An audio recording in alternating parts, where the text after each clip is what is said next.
When I was like 14 years old, I used to bench 500 pounds and I weighed 230 and I had abs at 14 years old.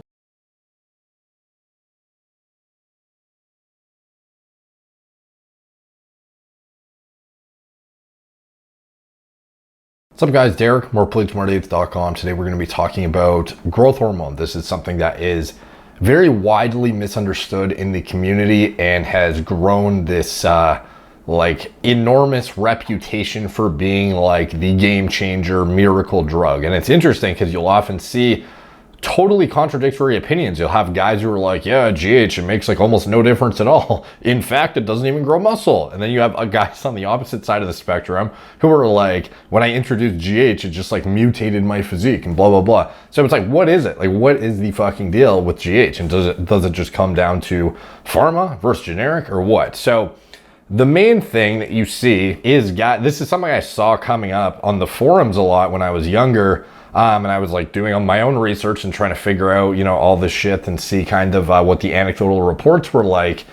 And you would often see guys coming out of the woodwork and saying that once they added GH into their protocol, it let them eat pizza and ice cream all day long and not gain fat. And that was like one of the main things that gave it this like crazy reputation. It was like, I don't know if you've seen the old the GH15 stuff from back in the day. He would kind of say this stuff about like trenbolone and GH. Maybe it was just Tren he said it about, but it was like, you can, like so many guys, when they talk about Pharma GH, like, oh yeah, when you add it in, I can just eat whatever I want and not gain fat. And it's all just pure muscle. And it's like, how true is this? Because it's like, you'll often hear guys say it's not all it's cracked up to be. And in fact, it makes almost no difference. So like, what is the fucking truth? There's got to be some truth in the middle, you would think, or somebody's got to be just blatantly wrong. And I'll tell you right now, having experienced myself, I can say it is quite hyped up. And the thing you'll notice is the guys who hype it up as, I added it in and can't gain fat even when I eat pizza and ice cream all day. These are the same guys that don't post their physiques ever. They don't have any progress photos, they don't show their physique, they don't show anything to reinforce their statements whatsoever. And once they do, they often don't know what the fuck they're looking at. It's almost like that guy, you'll always see that one guy in the comment section who's on like fitness influencers pages or like even IFBB pros. He'll be like, you fucking suck for the amount of gear you take. When I was like 14 years old, I used to bench 500 pounds and I weighed 230 and I had abs at 14 years old, and you fucking suck. I'm sick, blah, blah, blah. And it's like, where's your physique? And then you'll like go look at their Instagram, they look like fucking mashed potatoes. And that is the same thing often with these guys who claim GH makes them impossible to gain fat, is these guys just have no fucking grasp of what is going on. And they're just totally delusional, because in fact, I can confirm you will indeed get fat if you try, and quite easily when you're on GH. Yes, is it going to help you stay a bit leaner? Sure. Is it going to be a game changer? In a certain context, it can certainly have a significant additive effect to your overall potential. However, in a like pure fat loss context, this is what the scope of the video will be about. And in a pure fat loss context, it is a subpar fat burner. Yes, it can enhance lipolysis. Yes, it can be leveraged to get super physiological fat loss in certain contexts, like with fasted cardio. Something that goes often overlooked is the fact that, especially by the guys who say fasted cardio makes no difference. In fact, it can make a difference if you leverage GH beforehand. And when you are fasted, it can make a significant difference, or at least enough of a difference to justify using it pre-cardio. But is it the most effective fat burner? No, I would argue there's a myriad of different things that are far more potent in a pure fat loss context. Beta-2 adrenergic agonists, alpha-2 adrenergic receptor antagonists, caffeine, basic fucking stimulants. Like, there's a lot of things that are actually going to have more of a hit to actual fat loss and actual energy expenditure than you leveraging like 1 to 2 IUs of GH or even 4 to 6 IUs of GH. Like, yes, the GH can help with a bunch of downstream things that are eventually going to lead to potentially more muscle growth, which downstream is going to have increased metabolism and downstream indirectly going to burn more fat. But like from a pure fat loss induction context, it's like GH is not a potent fat burner at all, to be honest. So, you know, when these guys are coming out of the woodwork and being like, oh yeah, just get like fucking Norditropin because it's like you can literally eat pizza, ice cream, and donuts all day and just grow lean. Like, no, it does not.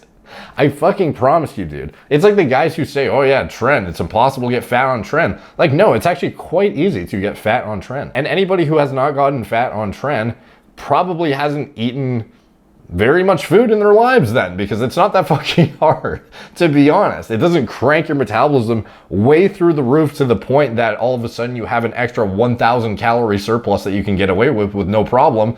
No, like you're still gonna get fat just the same. You have a bit more leeway because you can build more muscle and you have a bit more of a like chronically redline sympathetic nervous system essentially. But other than that, it's like, it's not like tren or GH or any of this shit makes it so you can get away with eating 5,000 calories a day with no consequences. You are still going to become a fucking muffin top ass bitch if you take GH and tren and eat like a dumbass. That's just what happens. So no, don't go haphazardly spending, you know, thousands of dollars on pharma grade GH and just assume it's the answer to all your problems and you're just gonna grow from 200 pounds 10% to 240 10% because you added in. It just does not work like that. You're not going to have an extra 1,500 calories of leeway because you added in 3 IUs of genotropin. It's just not how it fucking works. So I don't know why this has pervaded the forums or whatever for so long. It's like, I don't know, it's just like some like delusional fucks just like don't know how to perceive calorie intake or even know what the fuck they're looking at in the mirror when they see themselves. Like, it just makes no sense. I don't know. To be honest, it's like, because some of these guys you'll actually believe, because it's like, why would you say that, you know? Like, you would think you would have the logic and the fucking actual ability to perceive what is going on in the mirror. It's like, no, you are fat or you're just not eating enough. And then it's fucking baffling to me, you know? The guys who are just like, yeah, man, like tren, impossible to get fat, blah, blah, blah. Try it, it's the sickest thing ever. It's like, have you actually tried, dude? Like, because if you did, you'd see that you're fat and you gained fat, or you just didn't eat enough, or you just fucking don't know what the fuck you're talking about, because it's pretty damn obvious. Like, trust me, I have gotten fat on tren, I have gotten fat on GH in the past. It's not that hard. So take from that what you will. Let me know what you guys think in the comments down below. Have you had experiences dirty bulking on GH and tren? Like, have you you know, has it been impossible to get fat for you when you're actually counting your calories and eating enough food to gain weight?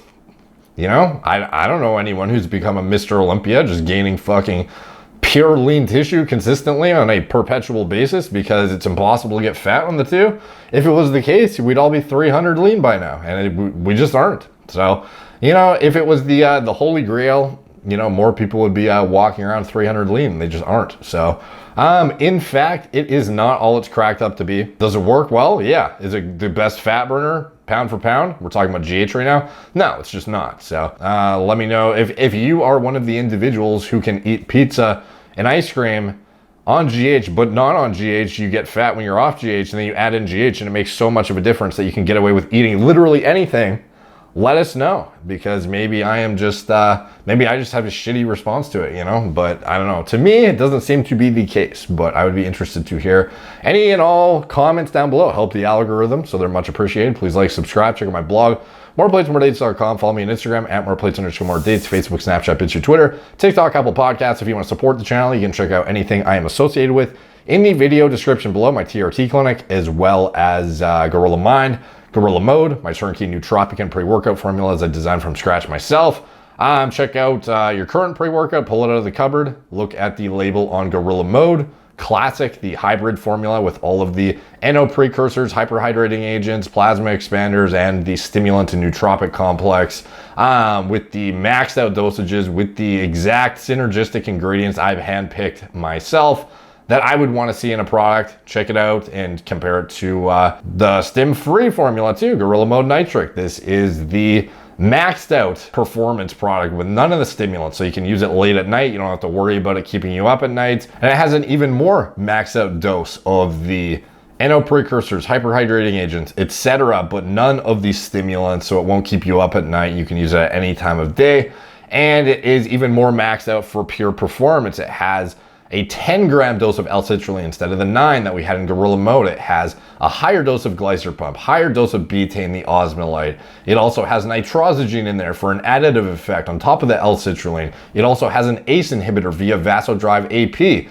They're just pretty much it hits every single angle you could possibly address via hyperhydration, plasma expanding, etc. in this product. And then moving on to Gorilla Mode Stim, this is the pure energy formula that is basically the maxed out stim and nootropic component of Gorilla Mode, but maxed out to an even greater extent with the L-tyrosine boosted up to 3 grams, the Kana doubled to 1,000 milligrams, the N-phenethyl dimethylamine citrate, and caffeine bumped up to 375. This product is just pure mental performance, and it's at a much more cost-effective price point because it doesn't have any of the performance ingredients in it. It's just for those who just want pure stim, pure nootropic, just pure mental focus, I guess, for pre-workout or even for just as an energy formula on a day-to-day basis. So if that interests you and you want to check it out, I highly encourage you to just compare your current pre to ours, and you'll see pretty quickly why ours are becoming a head and shoulders leader in this industry. And anything else I'm associated with, it's all in the video description below. So thank you guys for watching.